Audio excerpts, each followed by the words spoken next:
Hello, everyone. This is Bite and Play. My name's Ilya. I'm joined today by a wonderful guest, Stephen Rooney. He is the person behind Astarion, and I'm sure, all of you who've played the game, or at least even if you haven't played the game, you have heard and read things that Astarion said and did. So for those of you joining for the first time, Bite and Play is a place where we talk about all things in the video game vampire world, how they live, breathe, who they hunt, how they're being hunted, and really how to make them, how to draw them, write them, make them come alive. And so today we have somebody who brought to life one of the most famous vampires in the video game world. Stephen, awesome to have you here. And yeah, it would be awesome to have you say a few words to start. Thank you so much. It's really great to be here. And I worry a little bit because Astarion was as popular as he was. People might think that I know what I'm doing. That's vastly overestimating me. But I'm very, very happy to be here and to dig into all things vampires and video games with you. It's going to be a good time. Fantastic. And it is a mark of a really true professional when they say that they don't really quite know everything about what they're doing. I get really cautious when, you run around LinkedIn and there's a lot of experts, but hmm then the people who have created all of the things you really like don't seem to have that tagline. So that is cool to hear from you. I guess to start, you've been at Larian for quite a while. You've written quite a few characters. Tell us about kind of the world around Astarion, what it was like just first coming up with that character and everything around it. Yeah.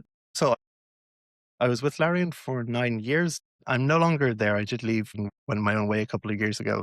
But at my time at Larian, I've seem to have ended up with undead characters a lot. Like in Divinity Original Sin 2, before Baldur's Gate, I ended up writing kind of the eternal skeleton Fane. But coming up with Astarion was fun because we knew we wanted a vampire. We knew we couldn't make him a vampire because vampires, we have to go by the Dungeons and Dragons rules. Of course, and vampires are very strong. They're very powerful. They're the people like Cazador. They're kind of where you end up with Astarion potentially at the end of his arc. So we needed ways to basically nerf him. And even a vampire spawn, which is what he is in the lore, even that's quite powerful kind of as a starting character. So we were very lucky with the story of the nautiloids and the origin characters being kidnapped, and everyone gets a worm in their brain because that kind of gives you carte blanche. And then you can be like, okay, well, we don't want him to have to ask permission every time he enters a dwelling, which is some of the vampire lore. So we'll say the worm negates that. We had him taking damage when he would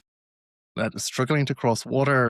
I think he might still take some acid damage in moving water, but there was a whole bunch of rules that we had to pick and choose, essentially, because it's cool having a vampire as part of the story. It opens up a lot of dramatic, interesting, fun storytelling, but it still needs to be a fun game to play. And I imagine that's something that kind of a lot of different video games that pick up a vampire as a character will have to struggle with, because there's so much vampire lore out there. There's so many different rules depending on what kind of vampire you're talking about, what kind of world you're existing in. But yeah, we pretty much started with the concept of a character like any other. He's probably going to be snarky because so many of my characters end up that way. It's a style I really have a lot of fun with. Arrogant, smarmy, deeply wounded. And knowing that he was a vampire spawn means he had a vampire master. And then you get into kind of, he's going to have like a terrible relationship with this master. He must have escaped. So a lot of the story kind of spun out from that initial starting point of, okay, well, we want to have a vampire. How does he fit in this world? What story emerges from that? So it was actually quite a natural emergence of his story rather than something that we sat down and meticulously planned out kind of from the beginning. So you kind of answered part of my question here, but how much freedom did you actually have? As you said, there's a lot of vampire lore around that's quite different, right? And some of it's contradicting. hmm And then on the other side of it, there is, the D&D boundaries that you have to respect. So how did you reconcile that? And what did you create as the internal rule set? Like, what is your vampire? So with Astarion, we were quite lucky. Wizards gave us a lot of freedom. There were definitely more calls earlier on between Larian and Wizards just to try and figure out what the rules were going to be around Astarion, what rules we could bend, what rules we could ignore. They were very happy as long as we came up with a good game, as long as whatever we were going to do was working.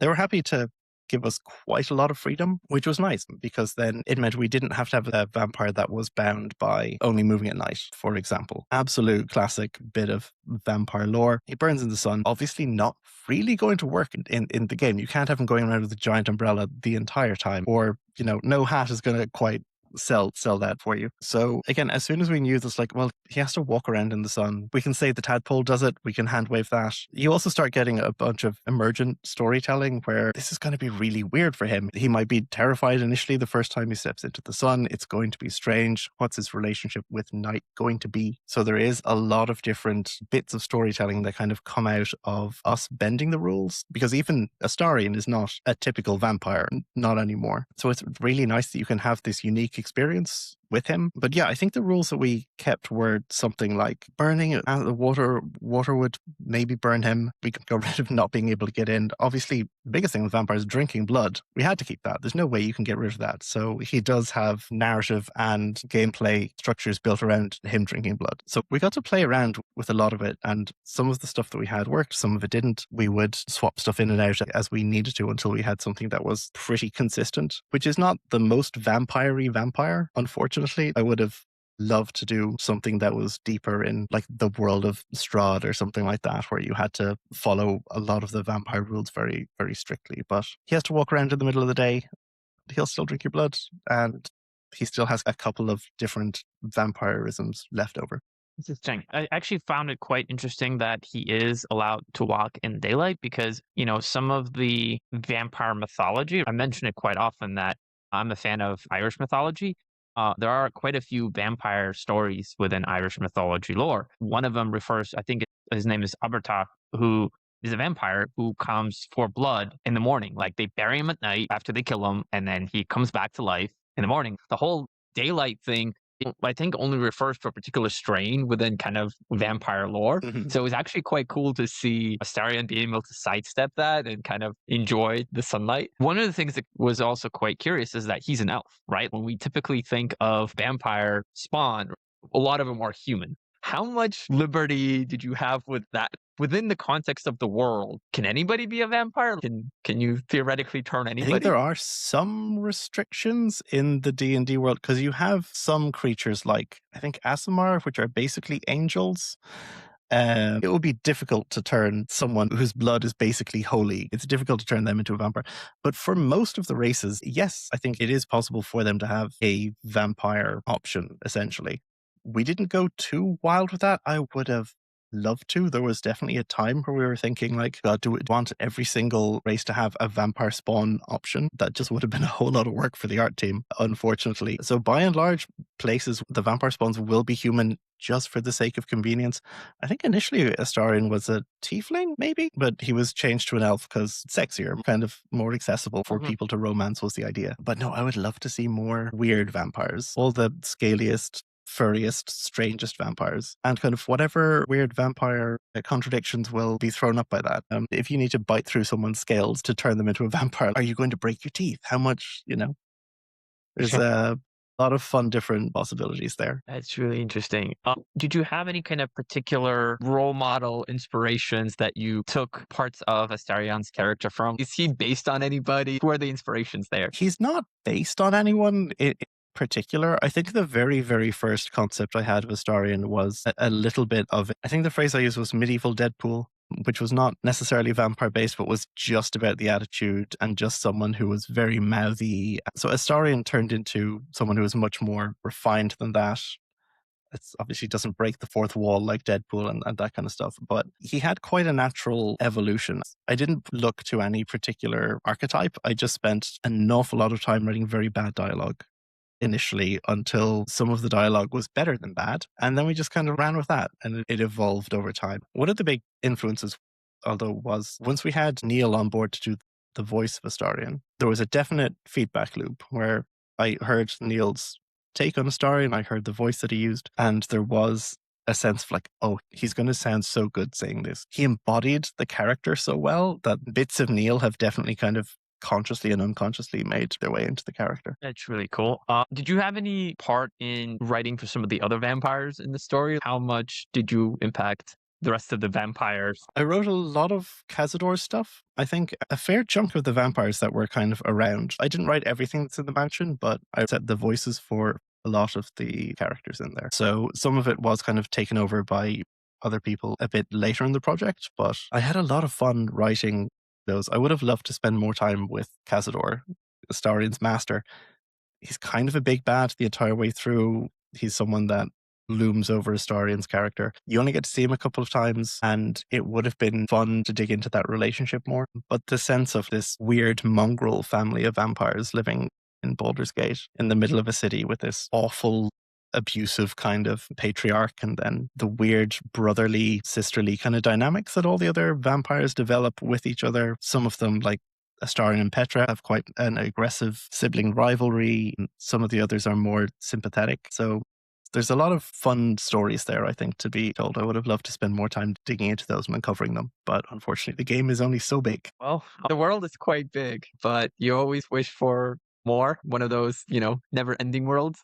But I'm curious, what didn't make it into the story that you liked or that was originally kind of a cool idea that you wish made it into the story? At some point through the story, Astarion picks up the Necromancy of Thay, which is a really cool looking book. The artist did an incredible job on it.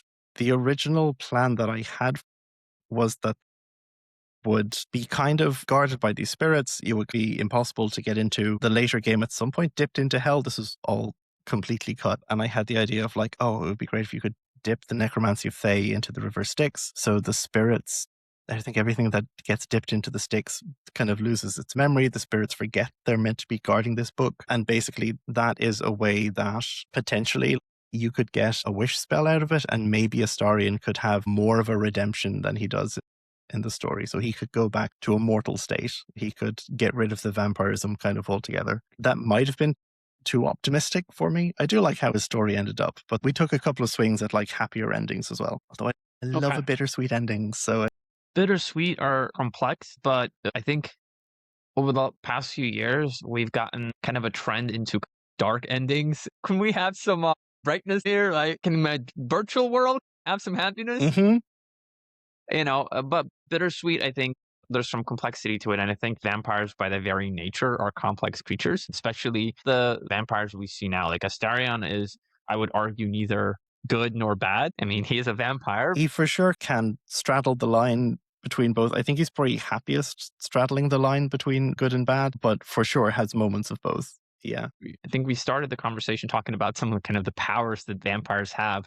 What sort of powers were you considering that didn't make it into the game? What could have Astarion been able to do? In terms of gameplay, I don't think there was too much. The more boring stuff, like vampires in D&D rules tend to have higher strength, higher dexterity, all of this kind of stuff. We tried looking at that, being like, okay, well, we could nerf his levels so the other players could be a couple of levels above him, so stuff would still be balanced-ish. I don't think we seriously looked at him being able to turn into bats or swarms of rats or anything like that. I think that there is a possibility for this for Spawn, and I would have loved it. I would have loved to see him go full vampire with all of the ridiculous rules at some point.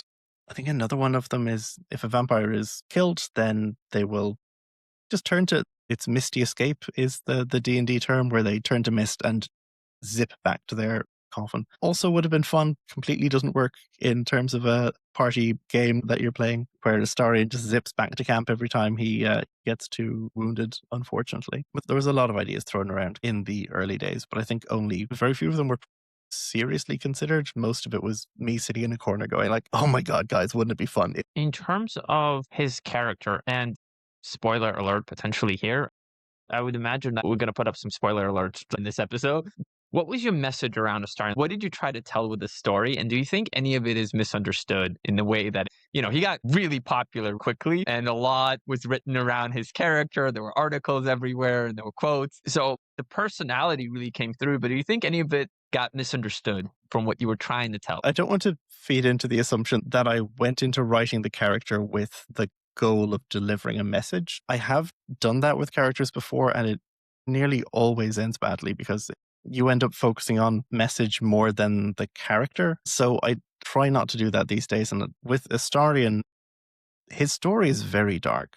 both in the game and his backstory. And it deals with a lot of very heavy themes. There's a lot of themes around abuse, around violence, and this awful life that he had led up to the point you meet him. And it was very important to me that this was a sensitive topic and it be treated with respect. So I very consciously didn't go in trying to say, here's my message about abuse, about violence, whatever. I'm very happy to leave that to people to interpret how they want, to read into it how they want. I have tried to stay away from a lot of the big online debates around him. People tell me about them, but I try to avoid digging into them too much. So I imagine I've probably missed a fair whack of stuff. But ultimately, coming away from his story, the thing that I have found is it has really connected with an awful lot of people. And that's been incredibly important to me. That's been incredibly meaningful to me. So even if I wasn't trying to deliver a specific message, I guess, knowing that it did land with people, that it did connect, I mostly just wanted to tell an interesting emotional story that would get people to feel things. That's all you ever really want when you're kind of sitting down to write a character. I didn't particularly care if people loved Astarion or if they hated him, as long as I got a reaction, as long as people didn't feel neutral about him. And I've met plenty of people who did not like him as well, which is also great for me. So, no, I mean, the most important thing is just that he is meaningful to people. Some people have kind of seen themselves in his story, and that means more than you can really say. I'm super happy to leave it up to players to make their decisions about what their experience of this character is. I don't want to stand here like the canon god and be like, no, this is who he is. This is what he means. No, let people have the meaningful experience that is important to them. I think it's fair to say that he definitely is a powerful character. He definitely elicits a response. One way or the other, you like him or you don't like him. Yeah. Oh, thank you very much. That does mean a lot. I think you succeeded in creating a really cool character. You mentioned that there's some stories out there trying to figure out, in their narratives online, and you stay out. But have you heard anything that particularly shocked you in terms of some of the theories out there? I think the thing that surprised me most was when Astarion talks about his past relationships, and it only comes up a couple of times in the game, but he talks about having been with men before. I don't know if this is accurate or not. I have heard that some people get very upset at the idea that maybe Astarion just doesn't like women. I mean, it's the game. The game is open to any form of sexuality, essentially. But I had heard that some people were getting very upset at the idea that Astarion might be gay, and because that somehow negated their experiences. Queerness is so intrinsic to vampire lore, to vampire, to the way that vampires are often portrayed. I think I was surprised that there was much of a debate around that. I think that was the only thing that I was like, really, people are surprised that Astarion was with guys before. It's not central to his character. And again, he can be romanced by absolutely anyone. That's valid any which way. But the idea that people were getting upset about who Astarion would and would not want to romance, that did surprise me. The game showed quite a wide range of possibilities in terms of romance arcs. I Yeah. think one of the first articles that came out pretty quickly in terms of that narrative was being able to romance a bear. That was widely covered. I think PC Gamer had something on it, Yep. IGN had something on it. That made news.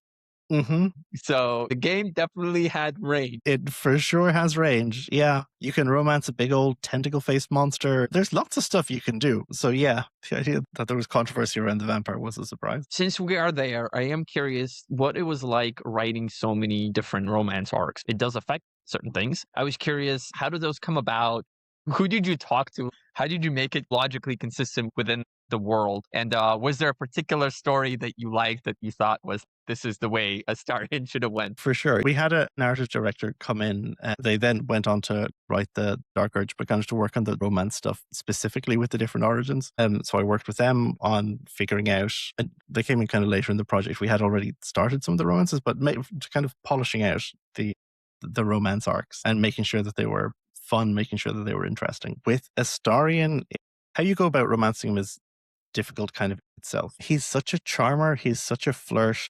He has such kind of energy of someone who's trying to seduce you. Basically, it's what he's doing all the time to everybody. So how you take that and then how you flip it to a genuine romance was fairly challenging because you had such a strong mask that he would wear the entire time. And as you romance a story, you can romance the more good version, the more good ending of his story, where he stays a vampire spawn. Spoilers, if anyone hasn't played the game in the last 2 or 3 years, the more evil ending where he gets greedy, he's power hungry. He becomes essentially a vampire lord. He kind of replaces Cazador. And I definitely prefer the first one. Like it has the bittersweet energy that I love so much because it has that sense of he's learned how to care about someone. He's gone on this adventure with you. He had all of this because he reverts to kind of normal vampire spawn at the end of it. He loses his ability to walk in the sun. He loses a lot of the cool stuff that has made him unusual for a vampire spawn. There's a tragedy that I really love, but it feels kind of emotionally satisfying, emotionally true. I am biased. I ended up taking kind of a bunch of sick leave towards the end of the project. So the same writer that did The Dark Urge did some of Astarion's kind of more ascended arc romance stuff. I tried to go over as much of it as I could, but I definitely prefer the other arc.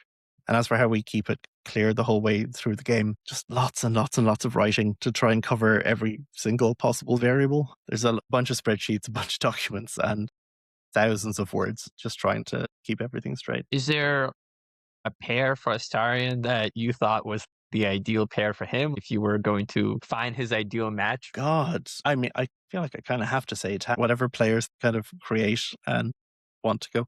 I don't think any of the origins I felt like, oh, this is the one person that should really be together with him. I had a lot of fun writing his stuff with Karlach anytime they would be paired together, just because they both have very unusual kind of backgrounds. They're both a little bit doomed in terms of, and I quite like that in a character. So trying to figure out something that worked for both of them was a lot of fun. But figuring out all the different endings for all of the different origins in all of their different states. Like Astarion can still be a spawn or he can still be ascended, but Will has all of his endings, Karlach has all of her endings, Shadowheart has all of her endings. So the matrix of how they would all interact with the different possible ways that they could interact.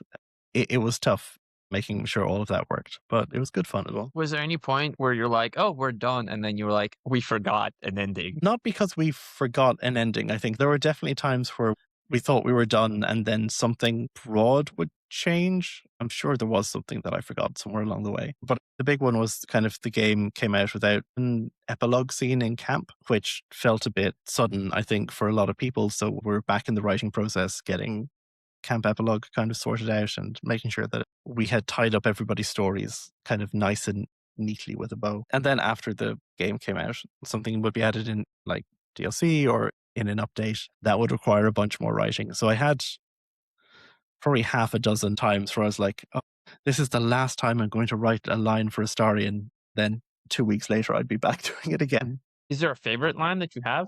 One of my favorite things was there's a clip that I saw on YouTube that I'd kind of forgotten that I wrote. It's for a very niche situation where basically there's a giant laser somewhere that can blow up a monastery. And if Astarion is in there, I wanted him to have a reaction because you've just blasted him with the power of 1,000 suns or whatever. So I wrote this little spiel where he's shouting at you and he's swearing and it's awful and it's terrible and he's complaining about how wrong you've done him. Neil did such a good job on that. He captured it so well.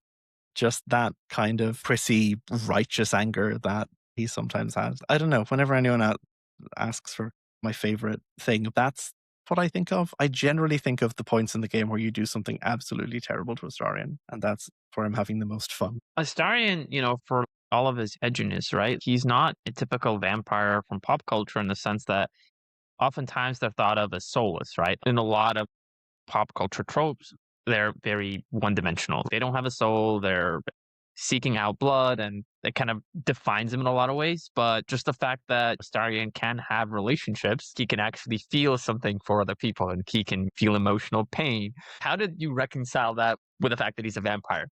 It was tricky because you're absolutely right that you have this sense of, and it's true of vampire spawns in D&D as well, that a vampire can just be a bit animalistic. They want blood and that's their only driving force. I'm actually not sure whether or not D&D vampires have souls or not, or if they've passed on, but they definitely have personalities for sure. You have some fantastic vampires in D&D lore and in the world of D&D. So it wasn't too difficult to say, oh, Astarion is going to be someone who has a personality, can fall in love, has a whole bunch of trauma. But you're right. The big thing then to balance is the bloodlust. And it makes interesting story moments if Astarion is kind of like overcome if he's feeding on you and he can't stop himself. I did think of it more as this is a person with an addiction rather than this is an animal who only cares about blood and is just doing whatever they need to get it. Addiction was something that I kind of came back to again and again, just especially in the earlier days, just as a way of framing it in my mind when I was thinking of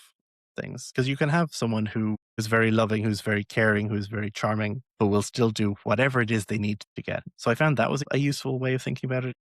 Interesting analogy for a vampire. It's a cool way of thinking about it. One thing you mentioned in the beginning, you guys chose him to be an elf because it was a kind of a cooler, slicker, easier to imagine romancing sort of character. At the same time, he's also a vampire, which is, again, especially in modern pop culture, they're also very slick and stylish. What went into designing what Astarion and other vampires look like? How did you go about their fashion choices? And we were all very lucky that I didn't have to design what Astarion looked like. I gave the art team kind of a bit of a character brief. This is essentially his vibe. This is kind of what I want this character to evoke. I was very lucky just to be working with some ridiculously talented artists who took my couple of paragraphs or whatever and turned it into just gorgeous and kind of iconic look. The swishy white hair, and he always seems to have this wicked little smile in kind of so many of the things, and it captures the character so well. I think if I had been left to try and design something like that, it would have been a disaster. I would have completely overcomplicated it. It would have been terrible. So I was very happy to leave that in the hands of the professionals. Was there anything that was missing or that you asked to remove from those first iterations? How much back and forth was there? There wasn't too much back and forth. The concepting team at Larian is just that good.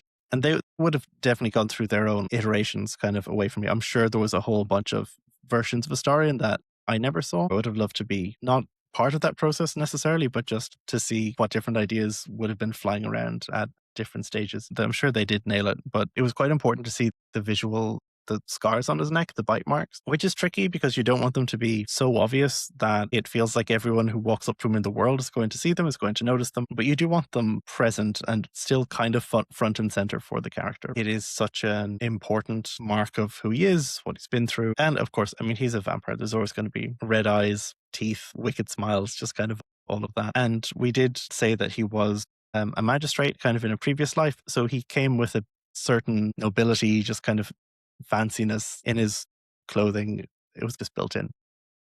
What do you think made him so popular? Right now, we can say he's an immensely popular character, kind of almost taking on a life of his own. He is one of the most popular vampires out there. And so, props to you for being able to do that. What do you think made him so appealing and relatable? I mean, the number one thing I'm always going to give credit for is Neil. Neil Newman is an incredible actor, and he nailed every single line that I sent to him. And I think I sent him 9,000, maybe nearly 10,000 lines, and he nailed them all. Watching him play Astarion, he has such charisma and he has such a natural flair for that sense of flirty, such a good sense of humor. If I wrote a line as a joke, he made it funny. If I wrote a line that wasn't meant to be a joke, he would still make it funny. He would still make it kind of brilliant. He brought so much to the character. I think that's a huge part of it. What else? He is a character with a very compelling kind of backstory. And again, I didn't obviously set out to write a good character that was emotionally resonant with people, but I didn't sit down with this fixed idea of who Astarion was going to be. So there was definitely a lot of luck in my part in terms of all of the different parts for a great story were there. He's charming, he's fun, he's dangerous, he's sexy, he's tragic. You can save him, you can kill him. There's a lot of really good kind of meat to that story. And I don't know, hopefully the writing was good. Like, that's kind of as much as I can say. It was a good combination of things. The chemistry just landed right. We'll definitely have to have Neil on the show at some point, just to round out the story of Astarion from the other side of it. But it's great to hear that there was a really good dynamic. I'm curious, what were some of your learning experiences from it? I imagine this was a big kind of achievement, having this character come to life. What did you learn from that? What do you think worked well? What would you do differently this time around? I think the big thing that I would take away from working on Astarion is that how important it is to have a character that you can emotionally connect with, that feels kind of emotionally resonant to you, that you can put a bit of yourself into. And that was kind of my experience with Astarion, but it's really important that the players have enough of an emotional backstory there that they can latch onto it. The biggest thing was writing Astarion was so much fun. And I think that comes across a lot in terms of the lines. I was clearly just having a great time when I wrote a lot of that stuff.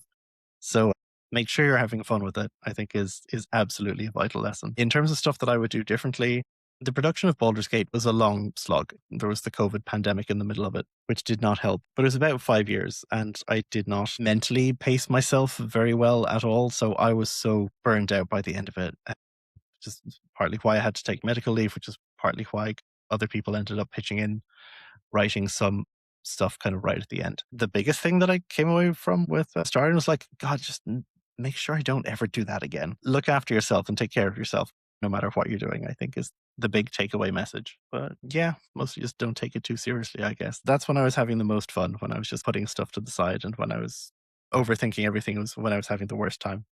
I have one more big question for you, and then we'll have a little speed round. But Baldur's Gate is a big game. There's a lot there. Astarion is a very complex character, and we live in a world that is conditioned to consume short form content and have everything go super fast and really not necessarily dig into things. Were you worried about that when you were writing his character? And what are you trying to do in order to get past people's 10 seconds or less sort of approach to things?